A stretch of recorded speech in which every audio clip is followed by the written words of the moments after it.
నేనేం చేయలేకపోతున్నా, నీతోటి ఎదిరించే శక్తి లేదు, కానీ నేను మారిపోయాను.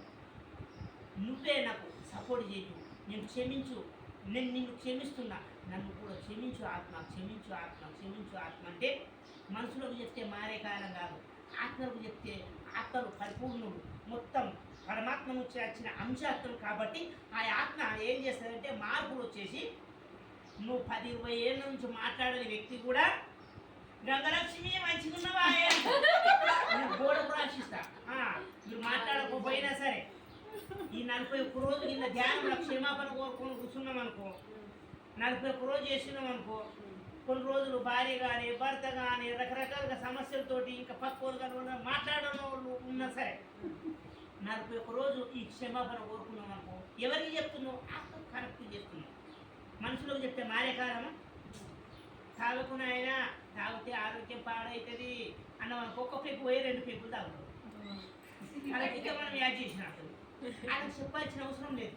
ధ్యానం తెలుసు కదా, శ్వాస మీద ధ్యాస పెట్టి ఆత్మకి ఇన్వైట్ చేసి ఆ వ్యక్తి పేరు యాడ్ చేసుకొని నేను నిన్ను ప్రేమిస్తున్నా, నీ వల్ల నా ఓకే భర్త అనుకో భార్య అనుకో అన్ని రకాలుగా బగ్గ గుర్తుపెట్టుకున్నా చెప్పేది నగినట్టు ఉంటుంది ప్రతి క్లాసు, దాంట్లో ప్రతిదీ అర్థం ఉంటుంది, గుర్తుపెట్టుకోండి. క్షమాపణ కోరుకోండి.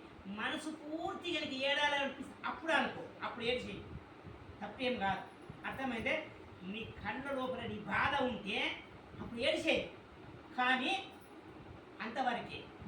ఆ క్షమాపణ కోరుకొని నీ మనసు పూర్తిగా అంగీకరించి నేను ప్రేమిస్తున్నా, నేను ఇష్టపడుతున్నా, నేను ఎంతో ఎంతో వేదనతోటి నేను అంగీకరిస్తున్నా, నీ ఆత్మ నాకు సపోర్ట్ చేయి, నాకు కొత్త జన్మ కావాలనుకున్నా, కొత్తగా జీవించాలనుకుంటా, ఈ రోజు నుంచి నా జీవితం కొత్తగా మారాలనుకోండి, నీ ఆత్మ నాకు సపోర్ట్ చేయాలి. అదే ఆత్మలకు వాళ్ళకి అడగండి, ఆ రోజు నుంచి మన జీవితం కొత్తగా మారిపోతుంది. ఇది సాధన లోపల చెప్పుకునే విషయాలు, అర్థమైంది? అలా చేయలేమనుకో అక్కడ ఆగిపోతుంది. ఇలాంటి విషయాలలో అయితే నేను 92 నుంచి ఎదుర్కొన్నాను. ఎవరైనా ముందుకు వచ్చిందంటే దానికి ఎన్ని కారణాలు ఉంటాయి తెలుసా? అంతకుముందు నేను 16 ఏళ్ళు భగవద్గీత ప్రచారం చేసిన పాండురంగ శాస్త్రి స్వాతి దాదా గారు 15 ఏళ్ళ నుంచి చేస్తున్నాయి, 31 సంవత్సరం నుంచి కంటిన్యూ చేస్తాను. నేను బయటకు వెళ్తే మేము నలుగురం అన్నదమ్ములు మాకు అత్త అంటుండే మా అన్న, నీ వంతు పని ఎవడు చేస్తాడా అని ఇట్లా అంటుండే. అన్నదమ్ములు ఊరుకుంటారా? అయినా నా వంతు పని నేను చేసుకొని అట్లా బయటకు వెళ్తే కూడా మా అన్న భక్తి పేరు ఇట్లా నా వలన మా ఏరియాలో మొత్తం ఊరు 8 గ్రూపులు 13 గ్రూపులు 14 గ్రూపులు ఒక్క వ్యక్తిని నేను అట్లా వెళ్తే అంతమంది వెళ్తుంది, అందరు రెడీ అయిపోయారు. నాకు పోయి మా అన్న దండు ఎందుకు చెప్తున్నా, దాని సందర్భం వచ్చిందని చెప్తున్నా. ఇట్లా దునియా లప్పలల్లా బొర్రించుకుంటూ కొట్టిండు.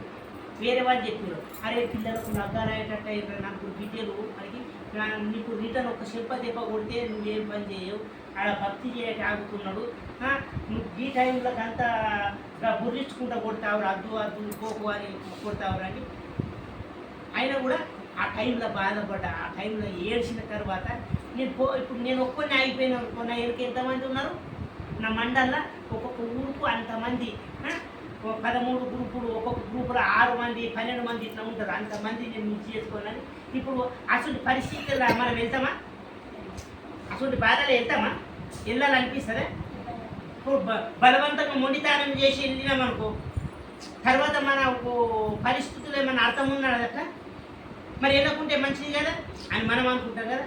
అప్పుడు ఏం చేసిండు తెలుసా, మా అన్న కులంకానికి పోగానే అన్నిక నేను సైకిల్ మీద పోయి 2 కాళ్ళు పట్టుకున్నా, నువ్వేమన్నాను నేను పోతాను, నేను పోతాను అంత బొడ్డించుకుంటూ కొట్టినంత కూడా 2 కాళ్ళు పట్టుకున్నాను. ఇది మా ఊళ్ళో అందరికీ తెలుసు.